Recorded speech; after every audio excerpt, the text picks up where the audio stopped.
The biggest gold find in history was never even there. A tiny stock claimed it had found the mother lode. Its price climbed until the whole company was worth billions.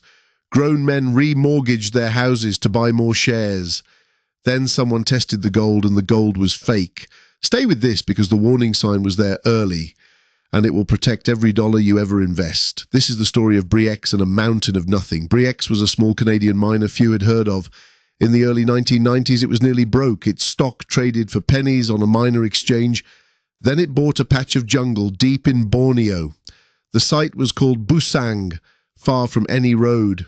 It was hot, remote, and almost impossible to reach. To explore it, they hired a geologist named Michael de Guzman. De Guzman was charming, confident, and very persuasive. He took core samples by drilling deep into the rock. A core sample is a long cylinder of stone from underground.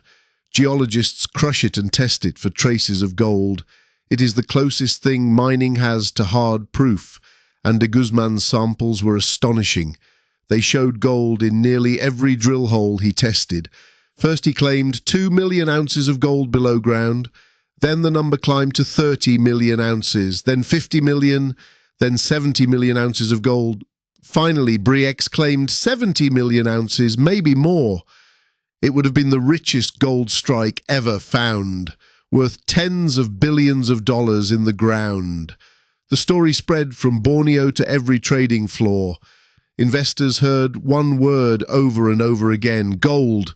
The penny stock began to rise, then to soar. It split again and again as buyers piled in. A few cents became a few dollars, then far more. Anyone who bought early was suddenly very rich on paper. Ordinary people quit their jobs to trade Bre-X all day.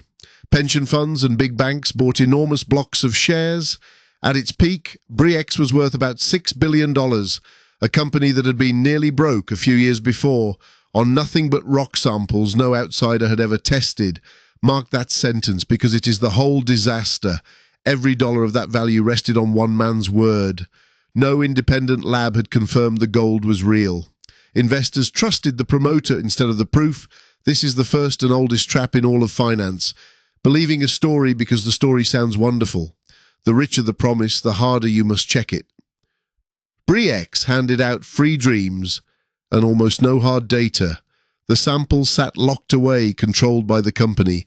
No rival geologist was allowed to drill and test freely. That control should have been the loudest alarm of all, because here is the secret that no investor could see. The samples had been salted, an old mining fraud. Salting means sprinkling real gold into worthless stone. Someone added gold shavings to the crushed rock by hand. When the lab tested it, the rock looked impossibly rich. Some of the gold even came from cheap jewelry, melted down. River gold was used, rounded and worn by water. Real deep gold is sharp, not smooth from a river. That single detail would later expose the entire lie, but for years no honest lab ever got a clean sample. Meanwhile, the frenzy around the stock only grew louder. Mining giants flew to Borneo to buy a piece of Busang. The Indonesian government wanted its share of the gold. Powerful families circled the deal, hungry for billions. Bre-X was no longer a stock. It was a national prize. And still no one had truly verified the gold. The whole world wanted to believe, so it did. Belief is the most expensive thing money can buy. The bigger the crowd, the safer the lie can feel. But a crowd cannot turn fake gold into real gold. Then in March of 1997, the doubts arrived. A major partner demanded its own independent drilling. They would test the rock with their own honest crews. De Guzman was summoned to explain the impossible results. He boarded a small helicopter over the Borneo jungle. Somewhere over the canopy, he fell from the aircraft. His body was found in the jungle days later. It was ruled a suicide, though doubts still linger. A man at the center of billions was suddenly gone, and the questions he could have answered died with him. Days later, the independent results finally came back. The outside drillers tested the same patch of ground. They drilled right beside Bre-X's richest holes, and they found almost no gold at all. Not a small amount. Essentially, nothing of value. The greatest gold deposit on Earth did not exist. It had never existed anywhere except on paper. The samples everyone had trusted were carefully faked. 70 million ounces of gold were pure fiction, and $6 billion of value rested on that fiction. When the news broke, the stock did not just fall, it collapsed almost completely in a matter of hours. Trading was halted as panicked sellers flooded in. Billions of dollars in value simply vanished into air. Pension funds lost the savings of ordinary workers. People who had remortgaged their homes lost everything. Retirements built on Bre-X gold turned to dust overnight. Some had borrowed money to buy at the very top. They were left owing money on shares worth nothing. This is what financial ruin actually looks like. Now take the lessons that could have saved them all. The first lesson is the simplest and the hardest to obey. If something looks too good to be true, it usually is. The biggest gold strike in history from a penny stock, found by one team, tested by no outside lab. Every part of that should have triggered deep suspicion. Extraordinary claims demand extraordinary proof. Bre-X offered an extraordinary claim and almost no proof. Too good to be true is a warning, not a thrill. Treat that feeling as a sell signal, not a buy signal. The second lesson is the one Bre-X teaches most clearly. Always verify the asset itself with your own eyes. Do not trust the promoter who profits from your belief. The man selling the dream rarely tests it. Get proof from someone with nothing to gain or lose. An independent lab, a third party, an outside auditor, someone who does not get paid if you say yes. In Bre-X, only the company touched the gold. That is a closed loop, and closed loops hide fraud.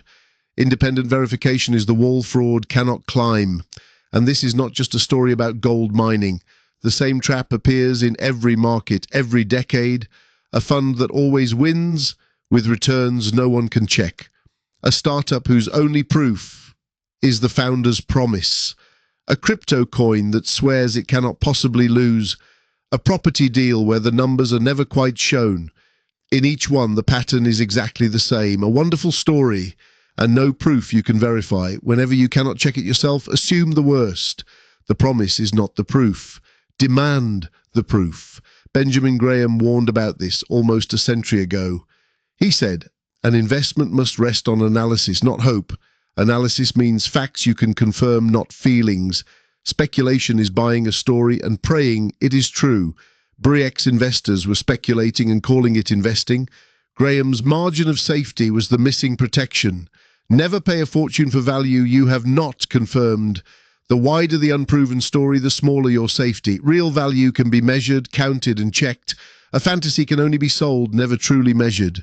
So return to that empty jungle clearing in Borneo. Billions of dollars chased gold that was never there, because no one demanded proof until it was far too late. The samples everyone trusted had been faked all along, and a quiet warning sign had been there from the start. You can never test every claim you ever hear, but refuse to bet big on the ones you cannot. Verify the asset, demand proof from a neutral source, and treat too good to be true as your exit signal. That single habit would have saved a fortune. In Borneo, Bre-X collapsed, but the lesson it left is priceless. Check the asset yourself or have someone neutral check it.